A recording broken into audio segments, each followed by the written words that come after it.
Naranasan mo na bang nakita na yung mga magulang ay nag-away tungkol sa pera? At kung ikaw ay kasal na, kayo ba ay nagtatalo at di kayo nagkakaisa tungkol sa pera? Kung gusto nyo maiwasan to, panoorin nyo ito. Hi there, this is Ching Kitan, also known as Mr. Ching Positive. This is the channel of Happy Wife, Happy Life. In this channel, we teach people on how to build stronger marriages, one marriage at a time. So, ito po yung channel ng aming misis. This is my second channel right now. So, bakit ba namin inumpisan tong channel to? The reason why is because, yun nga, marami po talaga may issue tungkol po talaga sa pera. Lalo na sa buhay mag-asawa. Tanungin ko na kayo ngayon, ikaw ba ay na-live at first sight? Di ba sarap ng feeling? Lalo na you can feel the romance in the air. But what I've realized in my 20 years of marriage is what? The feelings may come and go, but one thing that is permanent is what? Your monthly bills.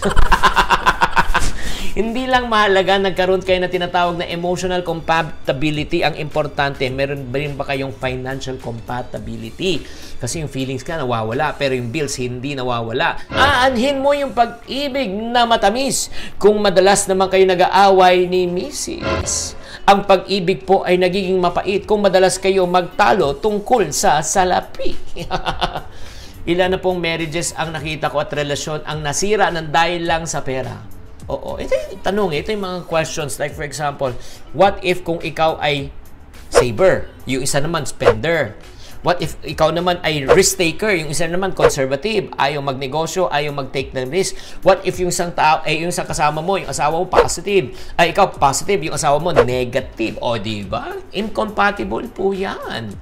So that's the reason why, ito lang pag ikaw ay single, pakinggan mo, prevention is better than cure. If you are in a relationship, good news. You still have a chance to back out and change your mind. If you are married, condolence. So ano pong gagawin po natin sa session na ito? In this session, I will share with you why should you marry a person that you are also financially compatible. Why should you marry the financially compatible person? Okay. I'll share with you some practical reasons. Number one, for unity. Kailangan united kayo. Mahirap talaga yan pag walang unity. Kasi pag walang unity, hindi kayo nagkakaisa, walang tinatawag na harmony. Di ba? Ang mangyayari niyan, panay stress lang, panay away, disagreement lang. And then, very important po, another reason kung bakit kayo kailangan financially compatible para magkaroon tayo ng cooperation.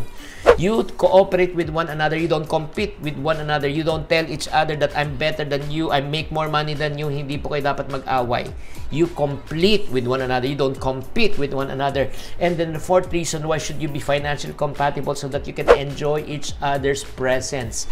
Diba? Imagine mo na talagang you are married to someone that you cannot stand. Ay, nako. Alam mo na kung may sabihin siya, nega na naman. Ay, nako, ang hirap po niya. Hindi ka mag-enjoy. And then, honestly, why do you need to marry someone who's really compatible to you, especially financially, so that you can have peace?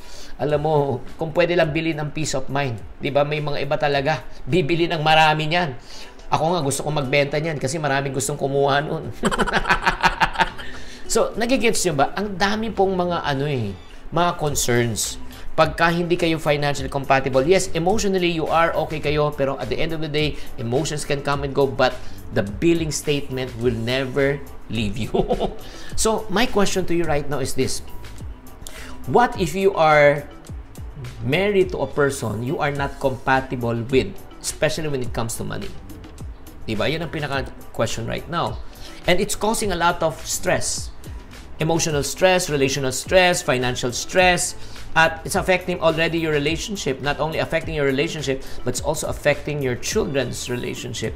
Naiging insecure na kasi nakikita nila parati kayo nagtatakala tungkol na lang sa pera at parati lang kayo nag-aaway. So my question to you right now, before we even come to a close on this session, my question to you is this. Are you willing to change? Yun yung una. Yun po yung unang question.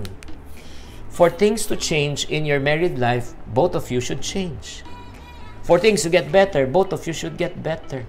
Both, not only one. The problem is not only one person. Always remember, it takes two. It takes two. It takes two people to make a marriage work. So, kailangan po, hindi lang po siya may problema. Kahit tayo rin mismo, titignan din natin, willing ka rin ba magbago? And then, one thing I learned about change is this, especially in a relationship. You cannot change others, but you can sure change yourself. You cannot control others, but you can control yourself. Ang unang kailangan magbago talaga, sa totoo lang, hindi yung asawa mo. Kahit na napakasama na ugali, ang unang kailangan magbago, yung pakikitungo po natin tungkol sa asawa natin. That's number 1. Second question that I would like to ask you, are you both willing to learn? Willing ba kayo na matuto? Diba? Matuto ng mga bagong pamamaraan, matuto ng bagong mindset, matuto ng bagong ways. Kasi alam mo sa totoo lang, if you keep on if you use a hammer, kunyari karpintero ka, 'di ba? You have a hammer. Ang tingin mo sa lahat ng problema mo, ang solusyon, hammer. 'Di ba? Kung ikaw naman ay let's say pintor, 'di ba? You have a stick, 'di ba? A brush. Ang tingin mo sa lahat ng solusyon is what? Iba-brush ko lang yan. No. That's the reason why you have to unlearn in order for you to relearn. Are you humble enough to say, sige, I have so much to learn in my relationship. I have so much to learn about my wife. I have so much to learn when it comes to handling finances. Are you willing to learn? Hindi lang dapat isa, kailangan po dalawa. And third question, are you both willing to seek counsel from experts who can help you?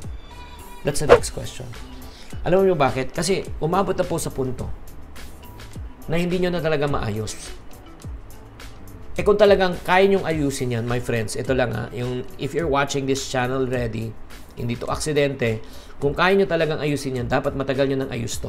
Pero ba't hanggang ngayon, issue pa rin? Kasi nga, hindi nyo na kayang ayusin. You need what we call a professional intervention. O gusto nyo ba umabot pa kay Tulpo? Huwag naman. Diba? If you can seek what we call professional experts, professional counselors, or probably you can go to your church, you can go to your priest, to your pastor, to your minister, talk to them, kausapin nyo. Sabihin mo, we're having some financial issues, we're having marital issues, we're having some disagreement when it comes to money. Can you please help us out? So, in other words, 3 things that you need to do. Are you willing to change? Are you willing to learn? Are you willing to seek counsel? These are the 3 questions that you really need to reflect and answer as a couple. And I hope that you will share this video right now to your spouse, to your husband, to your wife, to your partner. My last words are, you have to work on your marriage. Do not ignore this problem. If you ignore it, you know what will happen? It will not get better, it will just get worse. Huwag mo sabihin, silipas din yan, hindi lumilipas. Lalong lumalala. You need to be able to communicate with one another and solve it as soon as possible. As I mentioned again a moment ago, things will not get better if you ignore it. It's just like a disease. It will not get well if you don't treat it. It will just get worse. So, if you are asking for help, especially kung ang concern nyo naman talaga is marital, like for example, kung ayaw nyo naman, nahiya naman kayo kumuha ng professional counsel, ang question, are you willing to learn? So, if you say, yes, I'm willing to learn, you can just get this book called Happy Wife, Happy Life. Happy Wife, Happy Life. Itong book na ito will talk about the 3 major causes of what? Conflict in a marriage. Number 1 is money. Number 2 is communication, the lack of communication. And number 3, the lack of intimacy. So, tatlong to. And then the good thing about this book, this is a workbook. At the end of every chapter, alam mo kagandahan, ang gustong-gusto ko sa chapter na ito, meron siyang questions that you and your spouse should go to and ask. So, in order for you to process kung ano ba talaga yung main issue nyo.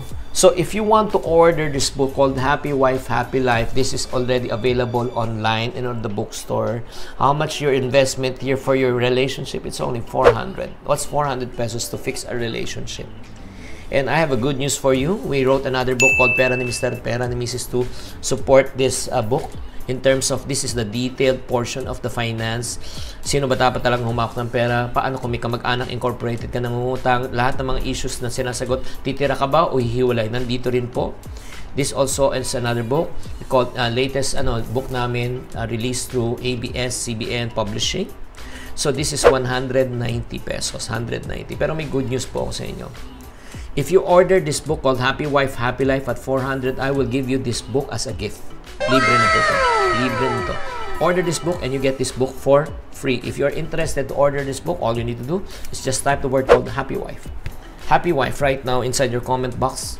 And after this video, I will send you a link so that you'll be able to enroll, order, and then after that, we will send it to you. Shipping fees only 100 pesos. So, thank you very much for tuning into this channel. As I always say, kapag may happy wife ka, meron kang happy life. Please share this video to some other people you know that can benefit. And then click like if you like this video. Again, thank you very much. God bless you all.